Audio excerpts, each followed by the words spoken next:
Buksan ang kalan. Buksan ang kalan. Buksan ang kalan. Ilagay sa 120 degrees.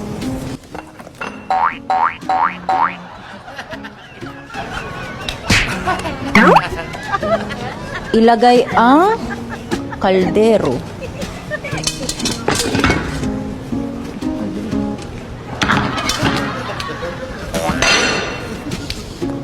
Kunin ang mantika, maglagay ng 1 kutsara.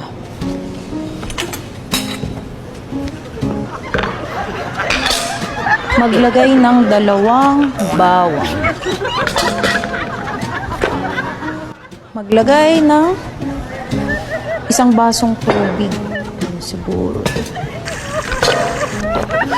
Ilagay ang chicken cubes at paminta. Chicken cubes.